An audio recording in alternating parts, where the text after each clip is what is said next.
बिस्मिल्लाहिर्रहमानिर्रहीम। नाज़रीन, प्रोग्राम जी वर्ल्ड में हम आपको खुश आमदीद कहते हैं और रवां हम हफ्ते सफारती और बैनुल-अक़वामी ताल्लुकात की दुनिया में पाकिस्तान का एक मरतबा फिर बड़ा ज़ोर शोर से तज़किरा होता रहा। हाई प्रोफाइल विज़िट्स होते रहे और इन तमाम तर डेवलपमेंट्स के कॉन्टेक्स्ट में अफ़गानिस्तान स्पॉटलाइट में रहा। नायब अमरीकी वज़ीर ख़ारजा वेंडी शेरमैन ने पाकिस्तान का दौरा किया। वज़ीर ख़ारजा शाह महमूद कुरैशी से मुलाकात की। पाकिस्तान के कौमी सलामती के मुशीर डॉक्टर मोहित यूसुफ से इनके बाज़ाब्ता मुज़ाकरात हुए। Army chief general Qamar Javed Bajwa से भी नायब अमरीकी वज़ीर ख़ारजा ने अहम मुलाकातें की और उसी रोज़ जिस रोज़ विंडी शेयरमैन इस्लामाबाद में ये मुलाकातें कर रही थी, इस्लामाबाद में कौमी सलामती कमेटी का भी इजलास हुआ और इस कौमी सलामती कमेटी के इजलास में भी फोकस अफ़गानिस्तान के अंदर बिगड़ती हुई ह्यूमैनिटेरियन एंड सिक्योरिटी सिचुएशन था और विंडी शेयरमैन पाकिस्तान के दौरे पर हिंदुस्तान से पहुंची। उस हवाले से भी हम बात करेंगे और जो नुकात विंडी शेयरमैन ने अपनी प्रेस कॉन्फ्रेंस में उठाए उसके ऊपर भी हम बात करेंगे। हमारे साथ पैनलिस्ट मौजूद हैं। वाशिंगटन में सीनियर सहाफ़ी और तज्ज़ियाकार फैज़ रहमान साहब। फैज़ रहमान साहब, आपका बहुत शुक्रिया। सैयद मोहम्मद अली साहब हमारे साथ मौजूद हैं, बैनुल-अक़वामी उमूर के माहिर हैं, director for aerospace and security studies. और स्टूडियोज़ में हमारे साथ मौजूद हैं एम्बेसडर नजमुस साकिब साहब और बैनुल-अक़वामी उमूर के माहिर हैं, बैनुल-अक़वामी मामलात पर तज्ज़िये, तबसरे और अखबारात में कॉलम्स भी लिखते हैं। एम्बेसडर नजमुस साकिब साहब, आपका शुक्रिया। एम्बेसडर नजमुस साकिब साहब, विंडी शेयरमैन के दौरे को आप कैसे देखते हैं? विंडी शेयरमैन ने अपनी प्रेस कॉन्फ्रेंस में कहा कि वो वज़ीर ख़ारजा शाह महमूद कुरैशी और secretary of state Antony Blinken की न्यूयॉर्क में होने वाली मुलाकात के फॉलोअप के तौर पर इस्लामाबाद आई हैं, लेकिन हमने देखा कि लबो लहजे में कोई तब्दीली नहीं आई, किसी किस्म की कोई एश्योरेंस नहीं दी गई, किसी किस्म का पाकिस्तान यूएस का स्ट्रेटेजिक डायलॉग, कोई ब्रेक थ्रू हमें देखने को नहीं मिला। तो हम क्या अखज़ करें इस दौरे से? शुक्रिया मतीन साहब। सबसे पहले तो ये है कि लगता ये है इनके दौरे से कि एक टेलीफोन करना मुश्किल है वाशिंगटन से, वहाँ से सफ़र करके कोई 15-20 घंटे का सफ़र कर लेना आसान है जी। तो वो टेलीफोन तो हमें नहीं आया, लेकिन ये है कि मैडम पहुँच गई। नंबर 2 ये है कि उनका लबो लहजा उनके अल्फाज के साथ लगा खा रहा था। सबसे पहले तो ये लगा कि वो जल्दी में है। मुझे जिस तरह हमारे यहाँ नहीं होता कार्रवाई पूरी करनी, जी, वो कार्रवाई पूरी करने आई थी। वो बताने आई थी कि देखिए, पाक यूएस रिलेशंस की जहाँ तक बात है, जहाँ तक स्ट्रेटेजिक डायलॉग की बात है, जहाँ तक दो तरफा ताल्लुकात में कोई ट्रेड इकनॉमिक ये वो, इसको रख दे एक तरफ जी। बात होगी तो सिर्फ काउंटर टेररिज्म पे होगी, तालिबान पे होगी, अफगानिस्तान की सिचुएशन में होगी। और हम ये चाहेंगे कि पाकिस्तान वो करे जो कि दुनिया चाहती है, यानी कि जो अमेरिका चाहता है जी। हमारी तरफ से शाह महमूद कुरैशी साहब ने कश्मीर पे बात की, उसका उन्होंने जवाब नहीं दिया। उसके जवाब में उन्होंने हरनाई के ज़लज़ले का जिक्र कर दिया। हमें उस पर पाकिस्तान से अफसोस है, ताज़ियत है। जब कुरैशी साहब ने बात की बायलैटरल रिलेशंस की, उसके जवाब में उन्होंने एक गोल मोल सी बात की, लेकिन बायलैटरल रिलेशंस का उन्होंने सवाल जवाब के सिलसिले में जब कुछ उन्होंने 1-2 किए ना इंटरव्यूज, उसमें उन्होंने कहा, हमारे एक पाकिस्तानी जो जर्नलिस्ट थे उन्होंने पूछा जी कि इसका जरा दो तरफा ताल्लुकात का भी बताइए, तो वो थोड़ा सा उनको वो चिढ़ के उन्होंने जवाब दिया कि आपको क्यों समझ नहीं आ रही कि मैं क्या कह रही हूं कि हमने वाइड रेंज, और मैं चूंकि एक डिप्लोमेट रहा हूं सारी जिंदगी, जब ये कहा जाए कि वाइड रेंज वाली चीजें हैं, उसमें इकोनॉमिक भी आती है, क्लाइमेट चेंज भी आता है, उसमें ये भी आता है, वो भी आता है, इसका मतलब है कि इस पे बात नहीं हुई, क्योंकि स्पेसिफिकली उन्होंने यही बात की counter terrorism and security corporation. अब ये है कि मोहित यूसुफ से उनका मिलना, जो हमारे NSA हैं, नेशनल सिक्योरिटी एडवाइजर हैं, उसमें भी वही सिक्योरिटी का एंगल निकलता है जी। जल्दी में आई। और जहां तक इस बात का ताल्लुक है कि जी इंडिया में क्यों गई, पाकिस्तान में क्यों गई, ये तो हमेशा से ही है, इसका कोई इतना फर्क नहीं पड़ता। उज़्बेकिस्तान भी गई हैं जी, वो बड़ा अहम है। इसके साथ वो स्विट्जरलैंड भी गई हैं। अब मैं पहली दफा देख रहा हूं कि स्विट्जरलैंड का नाम आया। देखिए, इसमें से वहां पे रशिया अमेरिका का जो स्ट्रेटेजिक डायलॉग था उसको कंडक्ट कर रही थी। अच्छा, एक जो बात हमें और पता लगी इनकी बातों में से, जो बिटवीन द लाइंस, वो ये था कि जहाँ तक रशिया का ताल्लुक है, चाइना का ताल्लुक है, तो कहीं पे कोई ये अमेरिका उनसे बातचीत कर रहा है और कोई एक रीजनल के अलावा एक जो ग्लोबल अप्रोच है उसकी तरफ भी इशारे जो हैं वो मिले हैं। अब देखना ये है कि इस विजिट के बाद जब ये पहुंचती हैं वापस वॉशिंगटन जी, तो वहां से क्या निकलता है जी उससे बिल्कुल, पता लगे। ये असल नुक्ता, और इस नुक्ते पर जवाब के लिए फैज़ रहमान साहब हमें बताएंगे कि क्या वो सही असेसमेंट करके गई हैं रीजन की, चूँकि रीजन में इंडिया भी शामिल है, रीजन में पाकिस्तान भी शामिल है। बातचीत में सारा फोकस अफ़गानिस्तान के ऊपर था। पाकिस्तान ने अपने तहफ़्फ़ुज़ात कन्वे किए, जो पाकिस्तान को तहफ़्फ़ुज़ात हैं रीजनल सिक्योरिटी के ऊपर। तो फैज़ रहमान साहब, आप समझते हैं कि वाशिंगटन पहुँच कर वो अमरीकी कांग्रेस को, अमरीकी सदर को जो हक़ाइक़, जो तहफ़्फ़ुज़ात पाकिस्तान ने कन्वे किए, वो अपनी सही असेसमेंट दे सकेंगी, और इस असेसमेंट की रोशनी में क्या रिस्पॉन्स आ सकता है अमेरिका का खित्ते के बारे में? बहुत बहुत शुक्रिया मतीन हैदर साहब। सबसे पहले आपके मुअज़्ज़ज़ मेहमानान जनाब एम्बेसडर साहब और हमारे दोस्त मोहम्मद अली साहब को भी मेरा सलाम। और बहुत अहम मौजू है ज़ाहिर है, और इसमें मैं सिर्फ देखिए बात ये कहना चाहता हूँ कि जो तफसीलात एम्बेसडर साहब ने बयान की, इसमें कोई शक नहीं कि इनकी बहुत बिल्कुल सही ऑब्जर्वेशन है और सही रीड किया पूरे मामले को। एक ज़रूरी ताल्लुकात हैं, एक ऐसी चीज़, ये एक ऐसा मामला है, एक ऐसी रिलेशनशिप है जिसको दोनों अवॉइड नहीं कर सकते। जो सारी बहस और सारी बातचीत का आगाज़ यहाँ से होना चाहिए।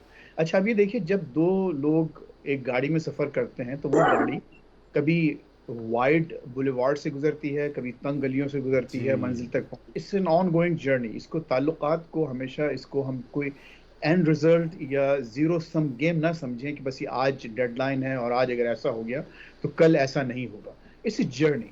अच्छा, अब इस जर्नी में ज़ाहिर है कि जो फ़रीक़ैन होते हैं उनकी आपस में जो एक प्रायोरिटीज़ हैं, तरजीहात हैं, वो वक्तन आया होती हैं कि आप इस मौके पर, इस मुकाम पर हमारी क्या तरजीहात होंगी और अगले जब हम लेवल पे जाएंगे तो हमारी क्या तरजीहात होगी।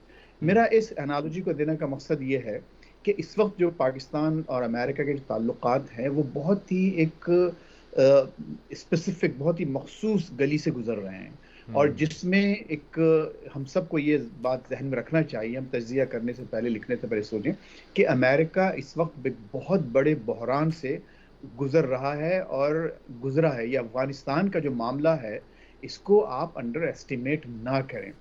इस पे तो अभी जिसे कहते हैं ना, लिखी जाएंगी किताबें दिल की तफसीरें बहुत, तो अभी तो बहुत कुछ लिखा जा रहा है यहाँ पर और लिखा जाएगा। बाकायदा कमीशन बन रहे हैं, लोगों के किताब खाने खुल गए हैं, प्रिंटिंग प्रेसेस, किताबें नई नई छप रही हैं सिर्फ इस वाक़े पर, और बहुत बड़ा वाक़या है। तो इस वक्त जो एडमिनिस्ट्रेशन है, का फोकस उस बात पर है कि उसको कैसे एनालाइज किया जाए और कैसे, जिसे हम जो एक आम एक मैनेजमेंट में भी एक चीज़ हम टर्मिनोलॉजी यूज़ करते हैं, रेट्रोस्पेक्टिव, कि पीछे मुड़कर देखा जाए कि हमसे क्या गलतियां हुई हैं और हम आगे बढ़कर कैसे मामला को दुरुस्त कर सकते हैं। पाकिस्तान को इसमें इस वक्त जो पाकिस्तान की ज़रूरत है अमेरिका को, और पाकिस्तान की जो हैसियत है इस पूरे मामले में, मेरा ख्याल ये है कि एडमिनिस्ट्रेशन, बाइडेन एडमिनिस्ट्रेशन इस वक्त पूरी जो अपनी तवज्जो उस पर मरकूज रखना चाहता है। ठीक है, जो कुछ है वो चलता रहेगा, और यही बात उन्होंने जाकर इंडिया में कही। मुझे थोड़ा सा एक अफसोस हुआ कि उन्होंने जिस पैराए में बात की और जिस तरह से वहाँ लोकल ऑडियंस को खुश करने की कोशिश की, तो वो थोड़ा सा शायद इन्होंने एक ज़्यादा बढ़कर अपने जज्बात का इजहार किया, वैसा नहीं करना चाहिए था। लेकिन इसमें कोई शक नहीं है कि इस वक्त पाकिस्तान और अमेरिका के ताल्लुकात एक तंग गली से गुजर रहे हैं और गुजर जाएंगे। सैयद मोहम्मद अली साहब, बड़ा अहम नुक्ता फैज़ रहमान साहब ने कहा कि अगर हम समझते हैं कि अमेरिका स्ट्रेटिजिकली इंतहाई अहम है, तो फिर उसके मुताबिक हमारी भी स्ट्रैटेजी होनी चाहिए। हमें पता होना चाहिए कि अमेरिका की इस स्ट्रेटेजिक पोजीशन को पाकिस्तान कैसे इस्तेमाल करे। Again back to talks in Islamabad, वज़ीर आज़म इमरान खान ने नेशनल सिक्योरिटी कमेटी के इजलास में अफ़गानिस्तान पे ज़ोर दिया, और वेंडी और वज़ीर ख़ारजा शाह महमूद कुरैशी के दरमियान मुज़ाकरात में अफ़गानिस्तान नेशनल सिक्योरिटी एडवाइज़र, लेकिन विंडी ने एज सच पाकिस्तान के जो तहफ़्फ़ुज़ात थे कि इस वक्त अफ़गानिस्तान में एक deep humanitarian and security crisis जो है वो सामने नज़र आ रहा है, लेकिन वेस्ट इसको क्यों नज़रअंदाज कर रहा है? बहुत शुक्रिया मतीन साहब। देखिए, इस वक्त बहुत अच्छा जो टोन सेट की है एम्बेसडर नजमुल साकिब ने और फैज साहब ने। अगर हम पाक अमेरिका ताल्लुकात की मौजूदा नौइयत को देखें जी तो बुनियादी तौर पे ये एक रीसेट के प्रोसेस से गुजर रहे हैं। अगर मैं इस बात को आगे बढ़ाऊं जो फैज साहब ने अभी की है, और ऑब्वियसली इसमें एक टैक्टफुल अप्रोच है अमेरिका की पाकिस्तान जी के हवाले से, जबकि पाकिस्तान ऑब्वियसली थोड़ा बल्कि काफ़ी हद तक डिसअपॉइंटेड फील करता है, क्योंकि हम ऑलमोस्ट 60-70 साल उनके एक बहुत करीबी इत्तेहादी रहे हैं। तो हमें उनसे तवक्को, और हमारे इकोनॉमिक, मिलिट्री, सिक्योरिटी, इंफ्रास्ट्रक्चर की डेवलपमेंट में उनका अहम रोल रहा है। और इस कैपेबिलिटी और असिस्टेंस की वजह से हमने भारत के खिलाफ जो इस रीजन में ताकत का तवाजुन है उसको काबिल बरकरार रखने के लिए हमारे जो अमेरिका के साथ ताल्लुकात हैं बहुत अहम रहे हैं। अब प्रॉब्लम इसमें 2 स्टेजेस पे आई है। पहली स्टेज इसकी 9/11 के बाद आई थी, जब अमेरिका का एक तो हम इत्तेहादी तो थे यानी कि टेररिज्म के खिलाफ, लेकिन बतदरीज इसी दौरान भारत की जानिब उसका एक तस्वीराती ताउन और झुकाव बढ़ना शुरू हो गया था। और अब उसकी दूसरी स्टेज आई है कि जब अमरीकी अफवाज का इनखला हो चुका है अफगानिस्तान से, और पाकिस्तान का लीवरेज कदरें कम हो गया है सिक्योरिटी के एतबार से। तो इससे एक नई स्टेज आई है जिसमें अमेरिका और भारत के दरमियान हम फ्यूचर में शायद मजीद दिफाई ताउन देखेंगे। और इसको आप लिंक कर सकते हैं जो क्वाड फॉर्मेशन है, और आप जानते हैं कि अगले चंद हफ्तों में, अगर आप क्विकली में आप मुझे अलाउ करें जी, अगले चंद हफ्तों में अमेरिका और भारत के दरमियान बहुत अहम मुज़ाकरात होने वाले हैं। इनमें 2+2 का जो फॉर्मेट है, जिसमें सेक्रेटरी डिफेंस और सेक्रेटरी खारजा दोनों जानिब के शरीक होते हैं, स्ट्रेटेजिक डायलॉग भी होने वाला है और डिफेंस पार्टनरशिप पे भी बात हो रही है। तो बात यह है कि हमें पाकिस्तान में ये बात एक गैर जज्बाती अंदाज में समझने की ज़रूरत है कि अब अमेरिका और भारत के ताल्लुकात की जो नौइयत है उसमें हम ये एक गैर हकीकत पसंदाना बात होगी कि हम एक दूसरे को कंपेयर करें, क्योंकि भारत खुल के चीन के खिलाफ जो कंटेनमेंट प्रोजेक्ट है उसमें एक बुनियादी हदीफ के तौर पे उभरा है, जबकि पाकिस्तान ऑब्वियसली पाकिस्तान का जो कन्वर्जेंस है, जिस तरह एम्बेसडर साहब ने भी कहा, वो काउंटर टेररिज्म के हवाले से है।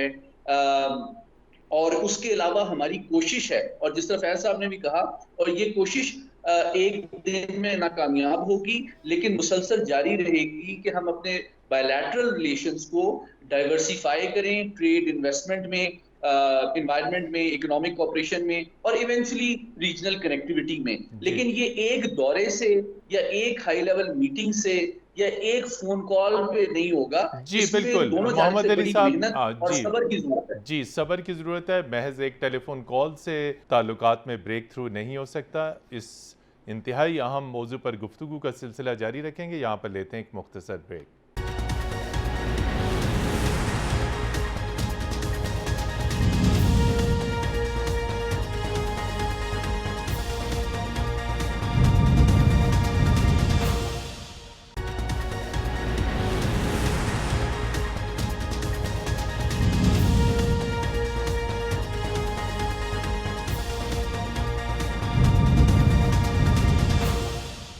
जी नाजरीन, प्रोग्राम जी वर्ड में एक मरतबा फिर खुश आमदीद। और सैयद मोहम्मद अली साहब ने एम्बेसडर नजमुल साकिब साहब ये कहा कि एक टेलीफोन कॉल से ये मामलात में ब्रेक थ्रू नहीं आता।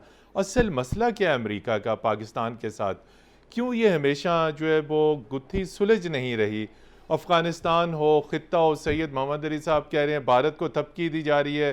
तालिबान के साथ उन्होंने खुद 20 राउंड्स ऑफ टॉक्स किए हैं, लेकिन कह रहे हैं कि we will not recognize Taliban. आखिर मसला जो है वो है क्या? जी, 2 बड़े मसाइल हैं इस वक्त नैरेटिव के।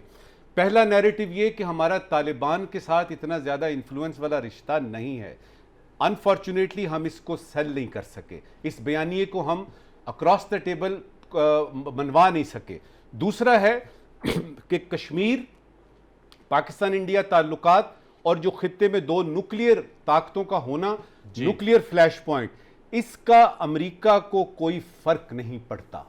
अच्छा, ये मैंने 3 बातें बताई हैं, इनको अगर आप जोड़ दें तो आपको पता लगेगा कि पर्सपेक्टिव डिफरेंट है, आपकी जरूरियात डिफरेंट है और आप देख कैसे रहे हैं। अमेरिका के लिए इस वक्त अफगानिस्तान और उसके अंदर का टेररिज्म जो है वो यूं समझिए कि डाइल्यूट हो गया और उसका सबूत यह है कि इनखिला कर लिया उन्होंने। नंबर 2, अब जो है वो टेररिज्म, हमें जो सेक्रेटरी ब्लिंकन ने को 2-3 महीने के अंदर अंदर जो बातें की हैं उससे पता लगा है कि साहिल, मोजम्बिक और उन इलाकों में अब आईएसएस की बात हो रही है, अब सीरिया की तरफ दोबारा से हो रहा है कि जी असल में टेररिज्म शिफ्ट हो गया है। अफगानिस्तान में सिर्फ अब तालिबान है, शायद कुछ अल-कायदा के कुछ सेगमेंट्स हैं, शायद कुछ उनसे रिलेटेड चीजें हैं जो कि आसानी से बकौल अमेरिका के हल हो सकते हैं with the help of Pakistan.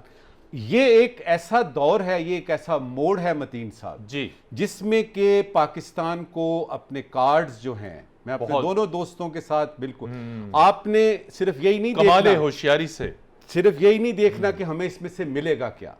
कभी कभी अपनी पॉलिटिकल टेन्योर के इतनी देर तक हम प्राइम मिनिस्टर हैं, इतनी देर तक हमारा टेन्योर है, उससे आगे भी जरा जाके देखना चाहिए कि ये मुल्क है, आज से 20 साल बाद हमें क्या चीज अच्छी लगेगी, मेरे अवाम जो हैं, जो 220 मिलियन लोग हैं, उनके लिए क्या बेहतर है।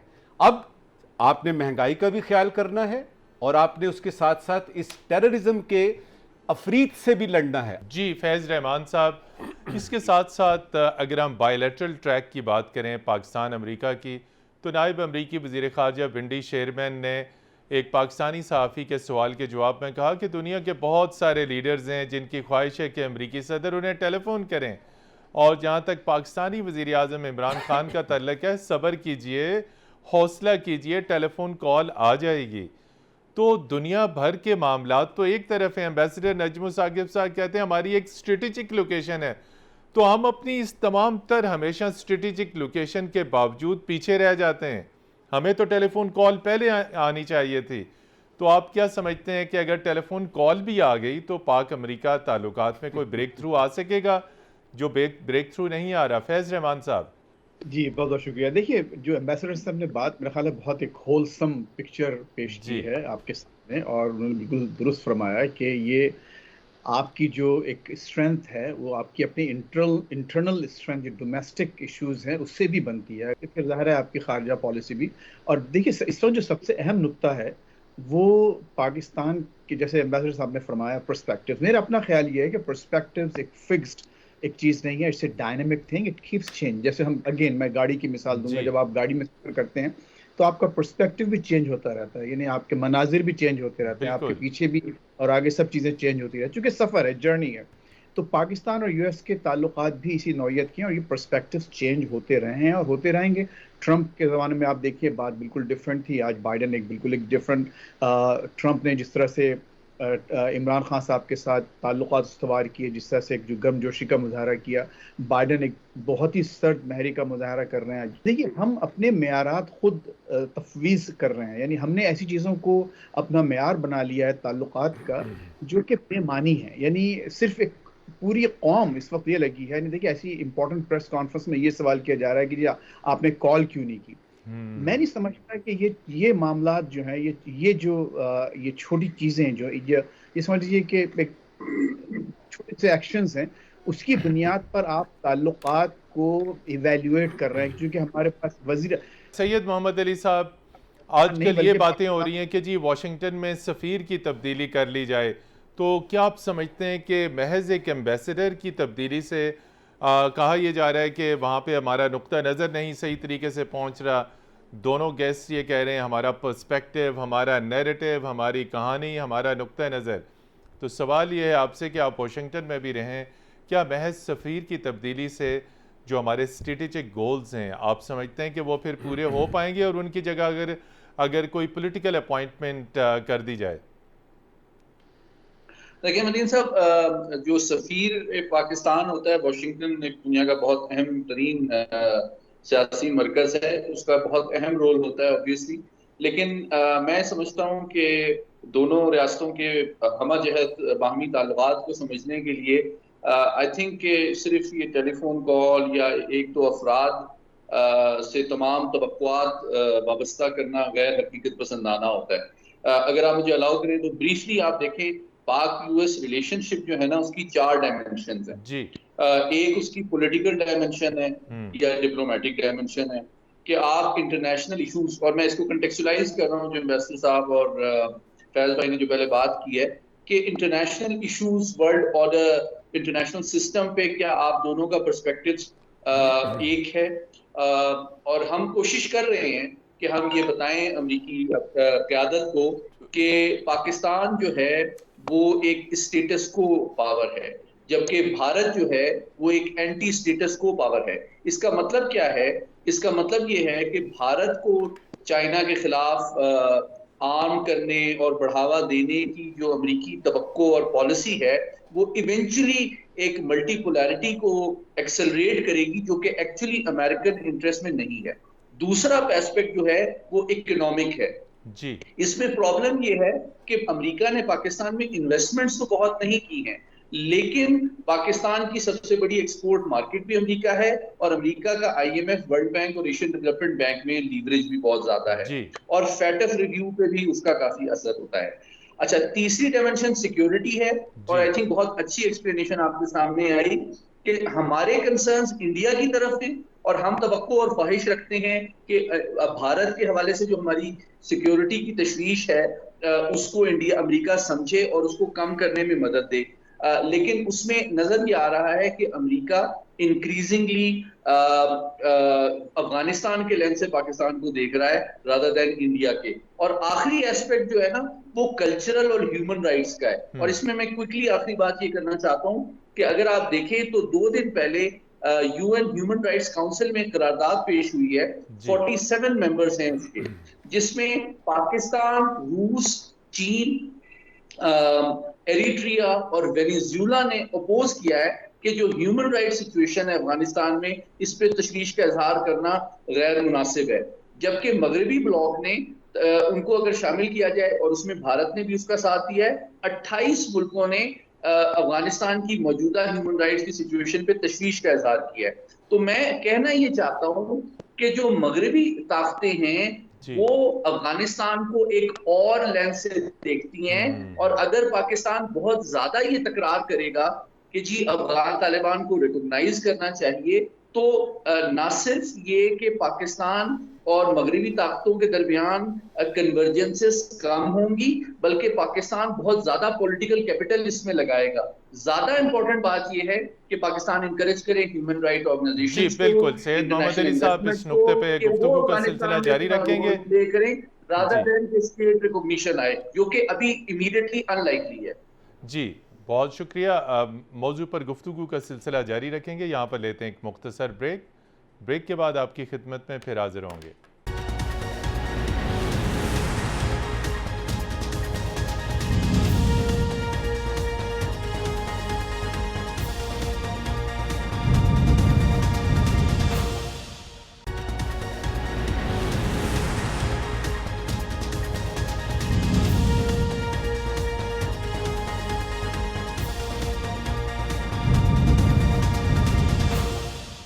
जी नाज़रीन, प्रोग्राम जी वर्ल्ड में एक मरतबा फिर खुश आमदीद। और हम बात कर रहे हैं अफ़गानिस्तान की सूरत हाल, उस पर पाकिस्तान का मौक़िफ़, पाकिस्तान अमरीका मुज़ाकरात जिसमें बार बार ख़ित्ते की सिक्योरिटी का ज़िक्र आ रहा है, अफ़गानिस्तान की सिक्योरिटी और ह्यूमैनिटेरियन ज़िक्र आ रहा है, पाकिस्तान अमरीका ताल्लुकात में पेशरफ्त क्यों नहीं हो रही। एम्बेसडर नजमुस साकिब साहब, एक तो बात हो रही है कैच-22 की, उसके साथ आप ये भी बताइएगा, चूँकि आप तो बाकायदा दफ्तर ख़ारजा में आपने अरसा गुजारा, ये वाशिंगटन की जो एम्बेसडर की पोजीशन है हमेशा उस पर बड़ी अहम शख्सियात की नज़र होती है, career non career, career non career. हमने कैरियर डिप्लोमेट्स भी देखे, हमने non career high profile political appointees भी देखे। तो पहले तो कैच-22 की वजाहत कीजिए और फिर उसके बाद एम्बेसडर की तब्दीली के बारे में कुछ बताइएगा साहब। जी। इसमें सफ़ीर की तब्दीली चूँकि मुख्तसर है इसलिए पहले जी। बता देता हूँ। देखिए, अमेरिका में हमारे सफ़ीर जो हैं वो चाहे नॉन करियर हो या कैरियर हो, स्पॉटलाइट में होता है अगर हमेशा। हाँ। अगर नहीं हाँ। मेरी सुनिए, मैं यानी कई मुल्कों में सफ़ीर रहा हूँ। जी। सफ़ीर को काम करने देंगे तो वो बता सकेगा, वो डिलीवर करेगा। उसको काम करने देंगे तो वो बता सकेगा कि मैं किस काबिल हूं। ये है बुनियादी चीज। तो कैसी स्पोर्ट चाहिए उनको? स्ट्रेटेजिक स्पोर्ट है। आपको मोहम्मद अली साहब को, फैज साहब को, मुझे, किसी को भी भिजवा दें। असल चीज ये है कि आप उसको सफीर के इख्तियारात दें। वो बहसियत सफीर के, वो जो प्लानी पोटेंशरी का लफ्ज हम इस्तेमाल करते हैं, वो वहां पे उस हवाले से और उस मनसब पे बैठ सके। मुसीबत ये है कि वो अक्सर औकात हम देखते हैं कि वो सिर्फ टॉकिंग पॉइंट्स जो आते हैं वही लेके चले जाते हैं। इसीलिए मेरे ख्याल में कोई फर्क नहीं पड़ता कौन सफीर है, कोई फर्क नहीं पड़ता, उसका शरीफ होना जरूरी है। अच्छा, अभी आप बात कर रहे थे कैच 22 की, मतीन साहब जी। देखिए, मेरे दोनों दोस्तों ने ये बात की, वो सिचुएशन कुछ ऐसे है कि अगर तालिबान आपकी बात नहीं मानते पाकिस्तान की, तो ये होगा जी कि डू मोर और आपने देखे काम नहीं कर रहे ठीक, तो पाकिस्तान मुसीबत में ट्रबल। अगर पाकिस्तान किसी, यानी यूं समझिए मोजज़ा हो जाता है और तालिबान बात मान लेते हैं पाकिस्तान की, तो फिर ये बात होगी, देखा हम ना कहते थे कि आपका तालिबान के साथ बहुत गहरा ताल्लुक है। और इसको, ये वो कैच 22 सिचुएशन है। इस वक्त की आखिरी बात आपने यानी बताया था कि टाइम थोड़ा रह गया है जी। देखिए, दो बातें इस वक्त बड़ी अहम हैं। कहा जाता है जी कि अफगानिस्तान एम्पायर्स की ग्रेव यार्ड है, कहा जाता है, लेकिन क्या इस चीज से उनको कंबल मिल जाएंगे इस ठंड में? क्या उनको सैलरीज मिल जाएंगी कि हमें कोई फतह नहीं कर सका? क्या इसको कोई कैश करा सकेगा? नंबर 1। नंबर 2, हम ये कह रहे हैं, मेरे दोस्तों ने फिर से दोहराया, रीटरेट किया कि पाकिस्तान की खित्ते में इस वक्त बड़ी इंपॉर्टेंस है। मुझे कोई ये बताए, क्या सिर्फ ये इंपॉर्टेंस जो है इससे हमें कोई कर्जा कम होगा, मेरे मुल्क में महंगाई कम हो जाएगी? इस इंपॉर्टेंस का हमें फायदा क्या है? बॉटम लाइन, आपने बाबरी मस्जिद से शुरू हो जाए, कोई ऐसा मौका आए, आपको उसको कैश करना है। कैश कैसे करना है, यह है डिप्लोमेसी का टेस्ट जी। फैज रहमान साहब, जुमे के रोज़ हमने अफ़गानिस्तान में देखा कि दहशत गर्दी का इंतहाई अफसोसनाक वाक़या पेश आया। कंदूज की मस्जिद में जो है वो दहशत गर्दी हुई और तकरीबन मुख्तलिफ इतलात हैं 60-70 अफराद जो हैं वो नमाजी शहीद हुए। तो अब तो ये लग रहा है कि अफ़गानिस्तान में दहशत गर्दी है, दाश ने इस हमले की जिम्मेदारी कबूल की, अमेरिका भी यही कह रहा है कि टेररिज्म है। आखिर ये जो विंडी शेयरमैन ने कहा है कि हमारा तावन पाकिस्तान के साथ काउंटर टेररिज्म में रहेगा और अमेरिका ये चाहता है कि अफ़गानिस्तान दहशत गर्दों के लिए महफूज पनाहगाह ना बने, तो आप कैसे देखते हैं ये बढ़ते हुए दहशत गर्दी के वाक़यात अफ़गानिस्तान में? क्या इन वाक़यात से खित्ते को और आलमी दुनिया को ख़तरात बदस्तूर रहेंगे? देखिए, जो इस सिलसिला अफ़गानिस्तान में एक तरह से जो तालिबान को बाकायदा वॉक ओवर दिया गया था थ्रू दोहा एग्रीमेंट और बाकायदा एक इंटरनेशनल कंसेंसस के बाद इनको ये मौका दिया गया था कि वो बाकायदा आसानी से जाकर काबुल को कंट्रोल कर लें। उसकी एक एक्सपेक्टेशन ये थी कि शायद ये एक थोड़ा सा वहाँ पीस रेस्टोर करने में कामयाब हो जाएंगे और सिचुएशन को कंट्रोल में लेके आएंगे और वहाँ खाना जंगी नहीं होगी। और इस वक्त जो वेस्ट के जो कंसर्न्स हैं वो बिल्कुल वजह हैं कि वहाँ पर सिचुएशन इस वक्त ख़राब है। अब आपने चूंकि अपने आप को इतना अलाइन कर लिया है तालिबान के साथ, जैसे कि मैंने पहले कहा था कि पूरी दुनिया के सामने कि हम इनके नुमाइंदे हैं और हम उनके लिए चाहते हैं कि आप उनको थोड़ा सा रिलीफ दें, उनको तस्लीम करें, उनको मजबूत करें, तो अब आपसे यही तवक्कुआत की जाएगी। वही कैच 22 की बात जो की हमारे एम्बेसडर साहब ने, अब यही तवक्कुआत है आपकी कि आप उन पर कुछ जोर दे के मामला को सही कराएं। अगर नहीं कराते तो इसका मतलब है आप खुद बहुत इनफेक्टिव हैं। अमेरिका के तनाजुब में आपने देखा है यहाँ पर वो जो पॉलिटिकल अपॉइंटमेंट्स थे यहाँ पर, वो बड़ी अच्छी पर्सनैलिटीज यहाँ पर मैटर करती हैं। सैयद मोहम्मद अली साहब, वक्त का में आगे वे फॉरवर्ड क्या है? किस तरह दुनिया की सुपर पावर, एक तरफ वॉशिंगटन है, दूसरी तरफ बीजिंग है, हमने दोनों को साथ से जी जी जी, दोनों को भी साथ लेके चलना है, बाकी लोगों को भी साथ लेके चलना है। बॉटम लाइन ये है कि देखिए जी, हमें एक बड़ी अहम बात यह है कि हमें अमेरिका के साथ, जो अमेरिका के मफादात और सोच में तब्दीली आ रही है, उसके साथ चलना होगा। और हमें एक पार्टनरशिप डेवलप करनी होगी ब्रॉड बेस्ड, जिसमें सिक्योरिटी के अलावा जी इकोनॉमिक और ट्रेड भी शामिल हो।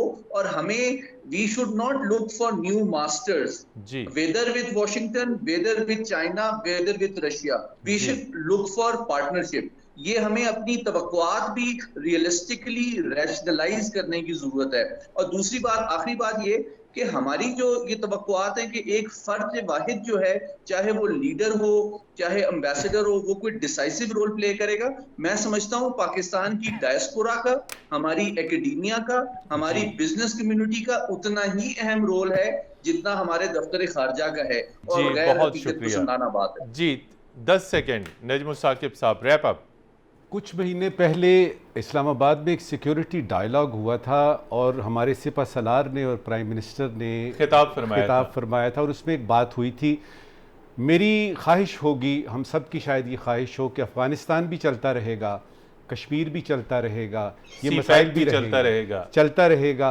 हमने अपने हाउस को इन ऑर्डर करना है मतीन साहब, उसकी तरफ हमें ध्यान देना है और उसके बारे में कोई वाज़े इशारे मिल नहीं रहे। जी बिल्कुल नाज़रीन, हमें अपने हाउस को इन ऑर्डर करना है।